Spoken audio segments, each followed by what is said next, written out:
अब नेक्स्ट हमारा आता है profit and loss appropriation account. Profit and loss appropriation account क्या होता है, जिससे हमें ये पता चलता है कि मैं इससे हम मतलब पार्टनर्स में प्रॉफिट या लॉस बांटते हैं। ठीक है,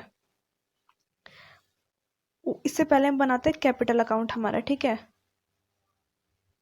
कैपिटल अकाउंट या फिर करंट अकाउंट।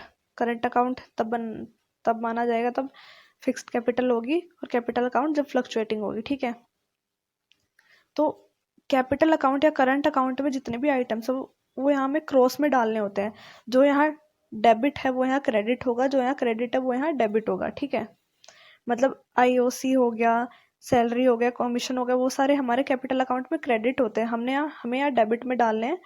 और इंटरेस्ट ऑन ड्रॉइंग्स हो गए, ठीक है, या फिर कुछ और चीज़ होगी, वो हम यहाँ पे क्रेडिट में डालेंगे, मतलब क्रॉस में आइटम्स डालने होते हैं। ठीक है, और उसके बाद सबसे पहले हम डालते हैं प्रॉफिट। ऊपर अगर प्रॉफिट हुआ है, लॉस हुआ है, वो डालेंगे। ठीक है, उसके बाद interest on capital, salary to partner, commission, loan है तो लोन पे इंटरेस्ट। उसके बाद इधर अगर डिफरेंस आएगा तो प्रॉफिट, उस प्रॉफिट को ए बी सी जैसे जितने भी पार्टनर है उसमें उनमें बांट देना, जो रेशो दे रखा है उस हिसाब से। अगर रेशो नहीं है तो इक्वली बांटना है। ठीक है, और लॉस आएगा तो इधर डिस्ट्रीब्यूट करना है। और एक और चीज़, यहाँ पे हम ड्राइंग्स नहीं लेते और कैपिटल नहीं लेते। ठीक है, यहाँ सिर्फ इंटरेस्ट ऑन ड्राइंग होता है और इंटरेस्ट ऑन कैपिटल होता है। वहाँ पे हम ड्राइंग्स भी लिखते हैं और कैपिटल भी लिखते हैं। Profit and loss appropriation account में हम ये दोनों चीज़ नहीं लिखते हैं।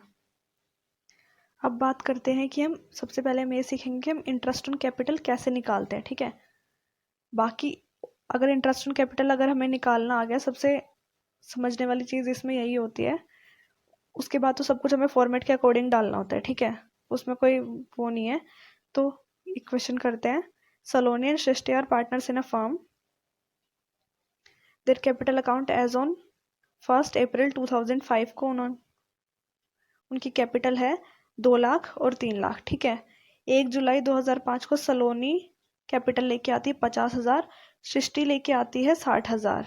ठीक है, उसके बाद सलोनी जो है वो विड्रॉ करती है 30,000 रुपये ऑन 1 अक्टूबर, और 1 जनवरी को सृष्टि विड्रॉ करती है 15,000। ठीक है, तो अब हमें इंटरेस्ट ऑन कैपिटल निकालना है। 8% हमें दे रखा है। तो देखो, पहले जो 2 लाख और 3 लाख है उन पे पूरे 12 महीने का लगेगा। ठीक है, 12 महीने का हमें चार्ज करना है।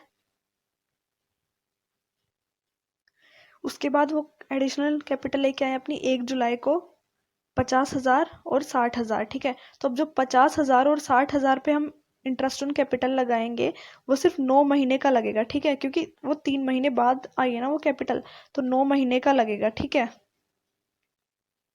अब सलोनी ने 1 अक्टूबर को 30,000 रुपये विड्रॉ किए। विड्रॉ किए मतलब ये हमारी हो गई ड्रॉइंग्स पर। यहाँ पे इंटरेस्ट ऑन कैपिटल में देखो, इंटरेस्ट ऑन कैपिटल में हम कैपिटल अगर हम यहाँ निकालते तो कैसे निकालते, कैपिटल होती सबसे पहले हम कैपिटल लिखते। ठीक है, उसके बाद एडिशनल कैपिटल उसमें ऐड होती ना, माइनस में ड्रॉइंग्स होती। ठीक है, तो वही सेम हम यहाँ पे करते हैं। हमने इसका आईओसी निकाला, ठीक है, इंटरेस्ट ऑन कैपिटल निकाला, उसके बाद इसका निकाला। उसके बाद अब जो ड्रॉइंग्स हुई है उनका इंटरेस्ट निकाल के हम माइनस करेंगे। ठीक है, वही 8% पर एनम से निकालेंगे।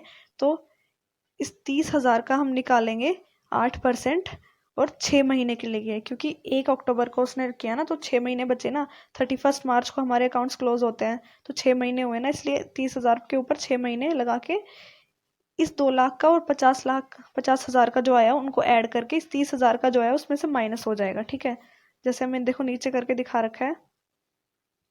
इन दोनों का इंटरेस्ट निकाला। ठीक है, उसके बाद इसको माइनस करना है, इस इंटरेस्ट को। तो हमारा अब जो आएगा इंटरेस्ट ऑन कैपिटल वो हमारा 17,800 आएगा। ऐसे ही हमें उसके लिए करना है। हमारी जो दूसरी पार्टनर है सृष्टि के लिए भी ऐसे निकालेंगे। 3 लाख पे पूरे साल का, 60,000 पे 9 महीने का, और जो 15,000 देख के उस पर सिर्फ 3 महीने का। ठीक है, और ये 15,000 पे जो 3 महीने का आएगा उसको माइनस करना है, उन दोनों को प्लस करके। तो ऐसे हम हमारा इंटरेस्ट ऑन कैपिटल निकालते हैं। अब देखो, बहुत सारी जगह ऐसी होती है जहां हमें हमारी ओपनिंग कैपिटल गिवन नहीं होती है। ठीक है, क्लोजिंग गिवन होती है, ओपनिंग कैपिटल गिवन नहीं होती, मतलब करंट ईयर की कैपिटल गिवन नहीं होती। तो वो हम कैसे निकालते हैं, उसके लिए हमारे पास फॉर्मूला होता है ये, capital at the end of year, मतलब 31 मार्च को, नेक्स्ट लास्ट ईयर 31 मार्च को जो इन कैपिटल थी वो, उसमें ड्रॉइंग्स ऐड करते हैं, प्रॉफिट माइनस करते हैं, एडिशन कैपिटल माइनस करते हैं, तो हमारी कैपिटल इन द बिगनिंग आ जाती है ओपनिंग कैपिटल। ठीक है, तो ये क्वेश्चन देखते हैं एक बार। जोश एंड क्रिश आर पार्टनर्स का प्रॉफिट शेयरिंग रेशो दे रखा 3:1। The capital at the end of 2005-6 1,50,000 है और 75,000 उनकी क्लोजिंग कैपिटल दे रखी है। ठीक है, जोश की ड्राइंग है 20,000 और 5,000 क्रिश की। ठीक है, ड्राइंग्स गिवन है हमें। उसके बाद दे रखा है profit before charging interest on capital for the year was 16,000। The same had also been debited in their profit sharing ratio. Krish had brought additional capital of rupees 16,000। तो मतलब ये 16,000 है, ये हमारी है एडिशनल कैपिटल। ठीक है, मतलब एडिशनल कैपिटल लेके आया है एक पार्टनर, और हमें दे रखा है कि इंटरेस्ट ऑन कैपिटल है वो हमें 12% चार्ज करना है। तो ठीक है, तो हमें निकालना क्या है, ओपनिंग कैपिटल नहीं गिवन है तो हमें वो निकालनी है। तो कैपिटल एट द एंड जो हमारी थी 1,50,000 और 75,000 वो लिखेंगे। उसके बाद ड्राइंग्स जो कि हम वो ऐड करेंगे। उसके बाद profit of share of profit जो है वो हम माइनस करेंगे। शेयर ऑफ प्रॉफिट हमने कैसे निकाला, देखो ये हमें दे रखा है profit before charging interest on capital 16,000। इस 16,000 मतलब हमारा प्रॉफिट है। ठीक है, इस 16,000 को हमने 3:1 में डिवाइड कर रखा है, तो हमारा आ रहा है 12,000 और 4,000। ठीक है, उसके बाद हमें माइनस करनी होती है एडिशनल कैपिटल जितनी भी वो लेके आए हैं। क्रिश लेके आया है, सिर्फ जोश नहीं लेके आया था 16,000। तो ये जब हम करेंगे तो हमारी ओपनिंग कैपिटल आ जाती है। ठीक है, मतलब ओपनिंग कैपिटल के लिए हमेशा यही फॉर्मूला होता है, ड्रॉइंग्स ऐड करो, शेयर का प्रॉफिट माइनस करो, उसके बाद एडिशन कैपिटल भी माइनस करो। ठीक है, तो हमारे आ जाती है ओपनिंग कैपिटल। अब बात करते हैं इंटरेस्ट ऑन ड्राइंग्स की। इंटरेस्ट ऑन ड्राइंग भी सेम वैसे ही निकलता है, जितने महीने का गिवन है उस हिसाब से हम निकालते हैं, जैसे इंटरेस्ट ऑन कैपिटल निकलता है सेम ऐसे ही। ठीक है, नेक्स्ट टॉपिक आता है हमारा guarantee of profit to a partner. Guarantee का मतलब क्या होता है, जैसे हमारे 3 पार्टनर है ए बी सी। ठीक है, ए और बी होते हैं वो पहले से पार्टनरशिप में होते हैं। ठीक है, सी बाद में आता है, तो सी कहता है कि मुझे प्रॉफिट तुम दोनों का प्रॉफिट कितना ही हो पर मुझे हर साल 50,000 प्रॉफिट चाहिए। ठीक है, अब प्रॉफिट होता है ए और इनका, ये स्टार्ट करते हैं बिजनेस, अब इन्हें प्रॉफिट होता है तीनों को 40,000 का। ठीक है, बट सी ने क्या कहा था कि मुझे तो 50,000 का प्रॉफिट चाहिए, मतलब इन ए और बी ने उसे गारंटी दी थी। ठीक है, कि हमारा प्रॉफिट चाहे हो ना हो बट हम तुम्हें 50,000 प्रॉफिट देंगे हर साल। ठीक है, तो वो 50,000 जो प्रॉफिट आएगा वो कैसे आएगा, हम ये निकालना सीखते हैं गारंटी ऑफ प्रॉफिट में। तो क्या करते हैं, ए और जो बी होते हैं वो जो उनका प्रॉफिट शेयरिंग रेशो होता है ना, उसके हिसाब से वो अपने अपने जो उनका प्रॉफिट आएगा, जो पहले तो तीनों में इक्वली प्रॉफिट बढ़ता है। ठीक है, अब जो प्रॉफिट आएगा ए और बी का जो हिस्सा होता है उसको उसमें से माइनस करके वो दोनों अपना अपना कुछ कुछ हिस्सा माइनस करके सी को देते हैं। ठीक है, ताकि उसके 50,000 पूरे हो सके। तो ये होता है हमारा guarantee of profit to a partner.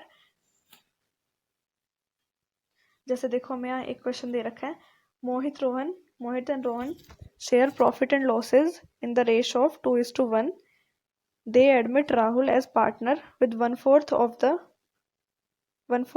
share in the profit with a guarantee that his share of profit shall be at least 50,000।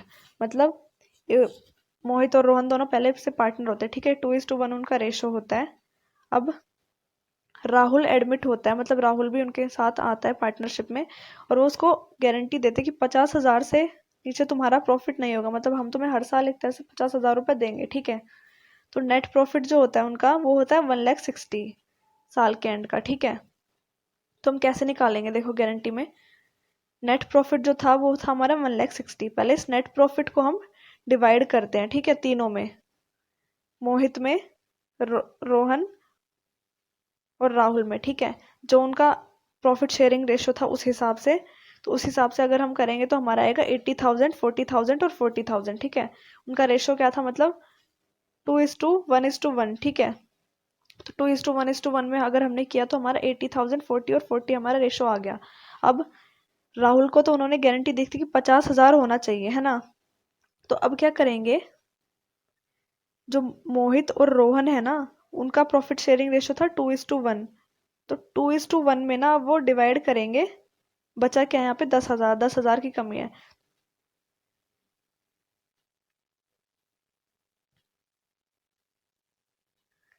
हमारे यहाँ पे 10,000 की कमी है, मतलब 40,000 तो पहले से उसे मिल चुका है, ठीक है, बट 50,000 होना चाहिए। तो 10,000 की जो डेफिशिएंसी आ रही है, 10,000 को, इन दोनों का रेशो क्या है, 2:1।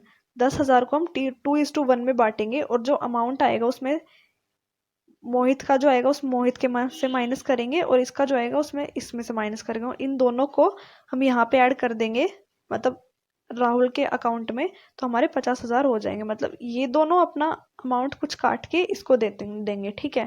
तो ऐसे हम हमारे डेफिशिएंसी जो होती है गारंटेड पार्टनर की, उसे हम पूरी करते हैं। तो इस चैप्टर के इतने ही बेसिक्स थे जो मैं करा चुकी हूँ। इसके बाद हम नेक्स्ट चैप्टर स्टार्ट करेंगे, एडमिशन ऑफ पार्टनर, मतलब एडमिशन ऑफ न्यू पार्टनर, ठीक है। इस चैप्टर में इतना ही था, इसमें सिर्फ बेसिक्स सिखाए गए हैं पार्टनरशिप के, इससे ज़्यादा इस चैप्टर में कुछ नहीं है। तो थैंक यू।